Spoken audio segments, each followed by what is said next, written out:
Al-Fatihah.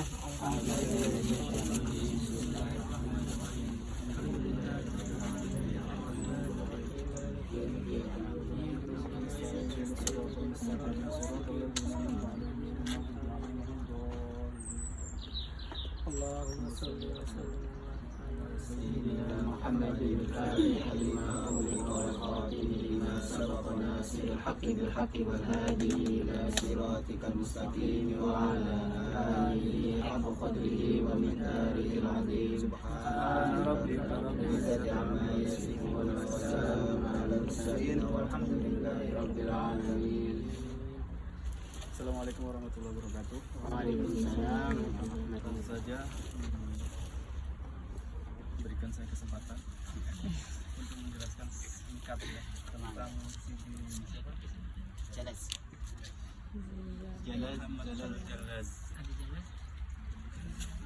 Al-Jalaz. Di situ apa? Zalaz atau Jalaz? Jadi yang benar yang mana? Yang benar yang mana? Dua-duanya. Benar yang kalau yang yang Musa itu Al-Jalaz. Jalaz itu pengrajin keramik. Cuma lidahnya orang Tunis itu, orang Tunis kan sebenarnya barbar. Jadi lidahnya Suku ya. jim itu berubah jadi za. Jadi kayak apa sih? Kalian beli apa? Berapa zuz? Zuz itu kan dari kata zaujun. Zauj itu kan pasangan. Itu dua. Zuz dari kata zauj. Begitu juga dengan zalaz. Asalnya jalaz jadi zalaz. Gitu loh. Itu memang lidah orang Tunis. Jadi asalnya jalaz jadi zalaz.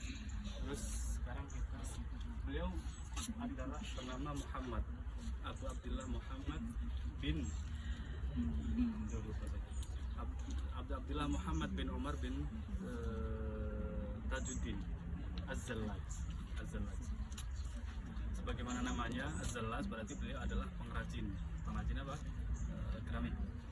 Sebenarnya beliau bukan asli sini, beliau datang dari wakilah dari Busana, nggak tahu ya, wakilah dari Busana. Terus datang ke Tunis, terus kemudian menyuruh siapa pelayan beliau yang namanya adalah Mubarak. Pelayanan memang Mubarak. Suruh pelayannya Mubarak, tolong carikan tempat untuk saya tinggal di Tunis. Mubarak udah berangkat duluan, dicarikan tempat. Tapi sebelum mencari dia itu sholat dulu di Jami' Zaitunah. Ketika di Jami' Zaitunah dia lihat ada, setelah selesai sholat ya, dilihat ada 14 jenazah. Dia ikutilah 14 jenazah itu. Tentu diangkut ya, bukan nggak berjalan sendiri. Diikuti, ternyata berhentinya di situ, di mana? Bab Aliwa. Dia di situ terus mikir, oh iya ya, kenapa nggak saya beli tanah di sini aja gitu kan ya. Terus jenazah aja dia meninggalkan semua hartanya, ditinggalkan demi untuk singgah di rumah itu. Udah akhirnya dia beli tanah di sini, hidupnya di sini. Terus ketika sudah dikasih ke Siti Jalaj, dimarahin, kamu ini gimana, disuruh mencarikan tanah untuk dibangun rumah, mestinya ya tanah yang rame ada penduduk, kok kamu taruh di tanah samping kuburan, di tanah yang sepi gak ada penduduknya. Terus dia kasih argumen dia, ini kalau di tempat keramaian itu istilahnya darul iqomah, artinya itu cuma buat sementara aja, pasti akan kita tinggalkan. Ya disinilah namanya darun naklah.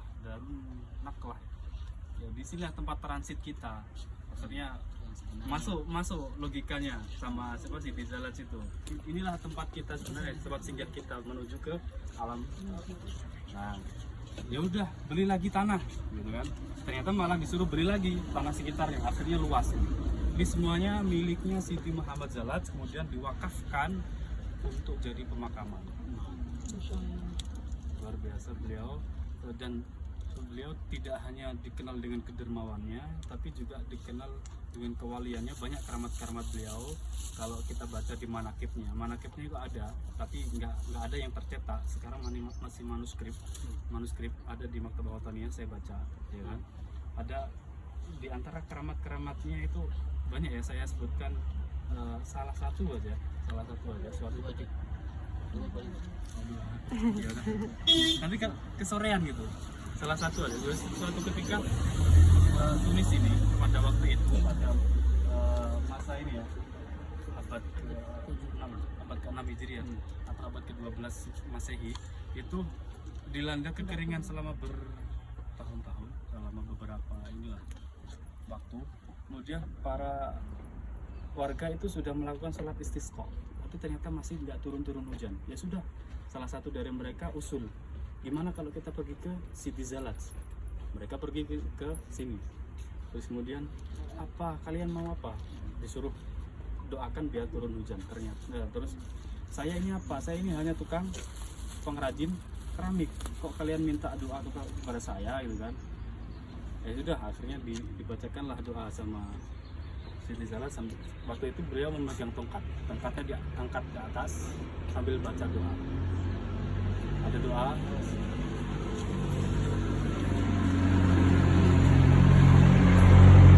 Nah, setelah doa dibaca, apa sih? Saya lupa sih. Ada doanya, singkat sebenarnya. Najina minal aqdar bijahi sayyidina nabiyina al-mukhtar, gitu kan, dibaca berulang-ulang. Kemudian setelah itu ketika diturunkan tongkatnya langsung turun hujan. Nah, itu salah satu keramat beliau, dan masih banyak kalau disebutkan di situ, banyak yang nggak masuk akal sebenarnya. Kalau yang biasa kan manakib kalau aulia gitu. Nah, alhamdulillah beliau itu hidup pada masa sebelum Sidi Abdul Hasan Asyadzili. Sebelum Abdul Hasan Asyadzili menginjakkan kaki di sini, beliau sudah wafat. Abdul Hasan Asyadzili datang ke sini kan tahun berapa? 622. Nah, beliau wafat pada tahun 601. Artinya sudah selisih, jadi nggak jumpa. Makanya salah kalau ada orang mengatakan Sidi Zalat ini adalah Ashabus Syadzili. Salah, karena tidak sezaman gitu. Terus udah itu aja mungkin. Masih banyak sebenarnya keramat-keramatnya, tapi saya cukupkan itu aja karena waktu. Jadi mari kita lanjutkan perjalanan. Assalamualaikum warahmatullahi wabarakatuh. Waalaikumsalam.